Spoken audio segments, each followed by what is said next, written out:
7 fires, millions of lives upended. And in every single one, the true fuel wasn't the wood, or the oil, or the wind. It was greed.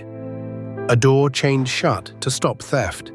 A cheap shortcut to save a few dollars. History's worst fires all share the same quiet villain. I'm Silas, and this is Silas Explains the Past, where the forgotten corners of history get a fair hearing.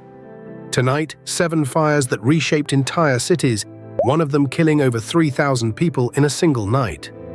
Everyone traces back to a choice made to save money. Let's start counting down. Number 7. The Great Fire of London. In the small hours of September 2nd, 1666, a spark leapt from Thomas Farriner's bakery on Pudding Lane. London's homes were timber, packed shoulder to shoulder, roofed in tar and thatch, cheaper than stone and far more profitable for landlords who owned dozens of them. The Lord Mayor, woken and told of the blaze, famously waved it off. A woman might piss it out. He went back to bed. Within days, 4/5 of the city was ash, some 13,000 homes gone, though remarkably few lives lost. The greed wasn't just in the timber, it was in decades of landlords resisting stone building codes because wood was cheap and fast to rent out. Afterward, Parliament finally forced the issue. New buildings had to be brick or stone, streets widened. And London's first fire insurance companies were born from the ashes. Nicholas Barban's fire office turned catastrophe into a business model almost overnight.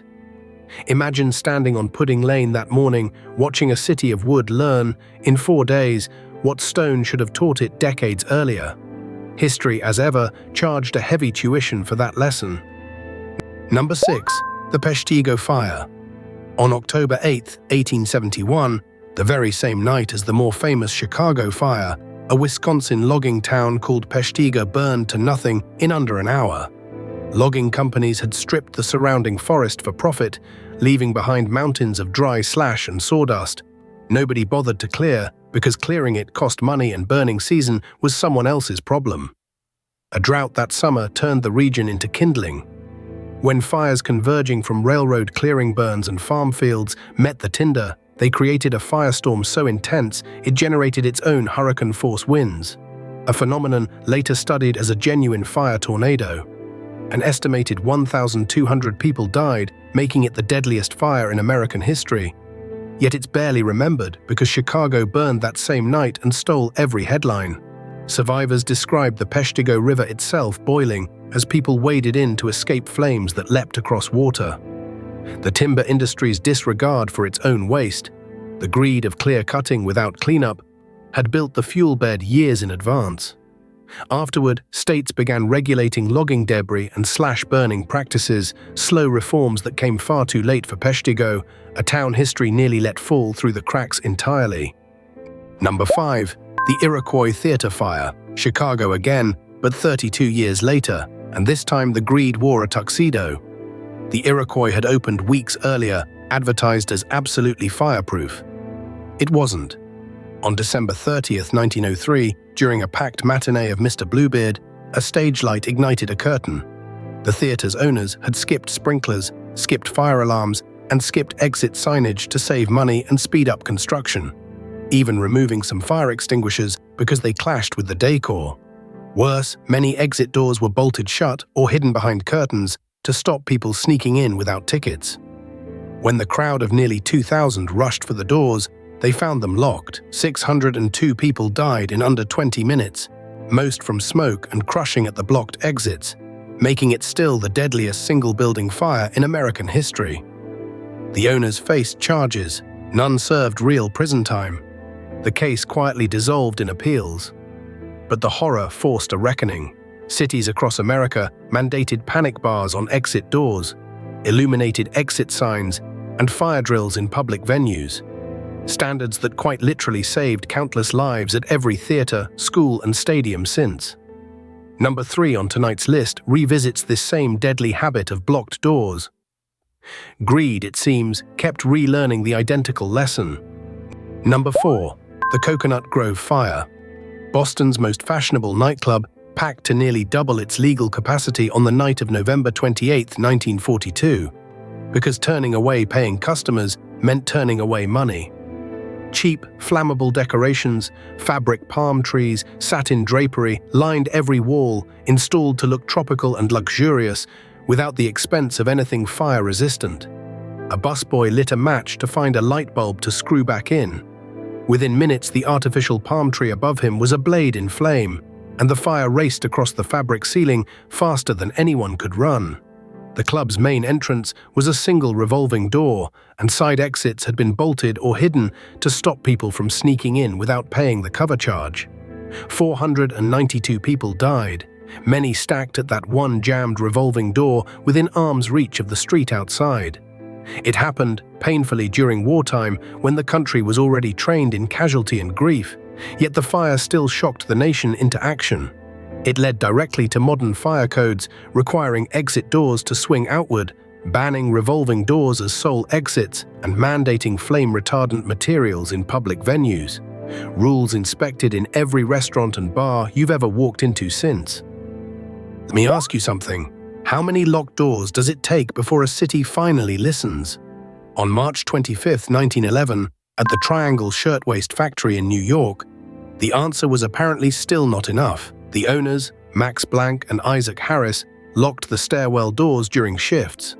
Not out of malice exactly, but to stop workers, mostly young immigrant women, from taking unauthorized breaks or slipping out with stolen scraps of fabric. Cheap fabric scraps littered the floors, oil-soaked machines sat crammed together, and the one fire escape was flimsy and led nowhere useful. When a fire broke out on the 8th floor, workers found the exit to the stairs bolted shut. 146 people died, many jumping from windows 9 stories up rather than face the flames in full view of crowds gathered on the street below. Blank and Harris were tried for manslaughter and acquitted, then quietly collected on their insurance, worth more per dead worker than the payroll itself. A detail investigators noted with real disgust, but the public outrage this time didn't fade. It built the modern labor movement, forced New York to pass 36 new workplace safety laws within 3 years, and helped create the fire codes, sprinkler mandates, and workplace inspections that still protect factory workers today. Number 2. The Hartford Circus Fire. On July 6, 1944, under a big top belonging to Ringling Brothers and Barnum and Bailey, some 7,000 people watched a matinee in Hartford, Connecticut. The canvas tent had been waterproofed with a mixture of paraffin wax and gasoline, cheaper and faster than fire-resistant treatments, a wartime cost-cutting shortcut the circus had used for years without incident, until it wasn't without incident at all. A small fire started along the tent wall and, because of that paraffin gasoline coating, spread across the entire canopy in under 10 minutes, raining flaming wax down onto the crowd below. Animal chutes blocked one of the main exits, placed there for convenience during the show rather than moved for safety.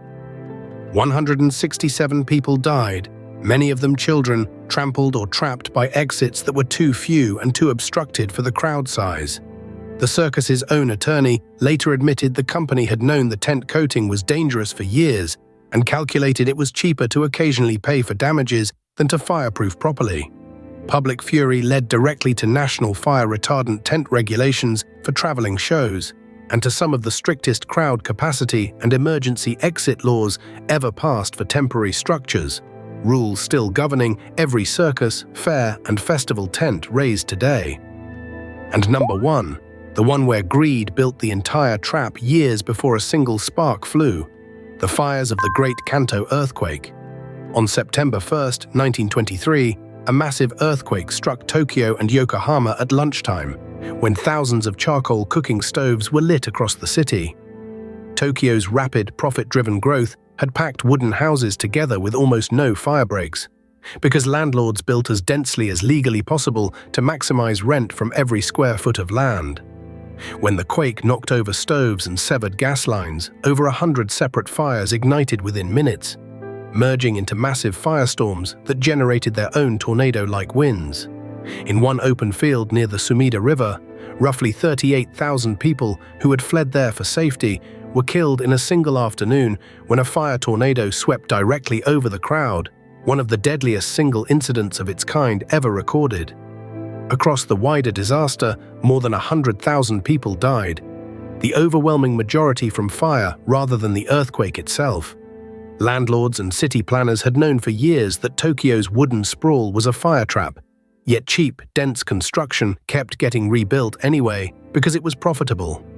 Afterward, Japan finally began mandating fire breaks, wider streets, and reinforced concrete construction, the earliest blueprint for the earthquake and fire-resistant cities that stand across Japan today. 7 fires, 7 cities forced to rebuild, and every single time the spark was small. But the real fuel had been stacked for years by someone counting profit over safety. Locked doors, cheap coatings, packed buildings. Greed always leaves a trail if you know where to look for it. Which of these 7 surprised you most? Tell me in the comments. I read every one. And if you'd like more forgotten history told properly, subscribe to Silas Explains the Past. There's always another fire worth understanding.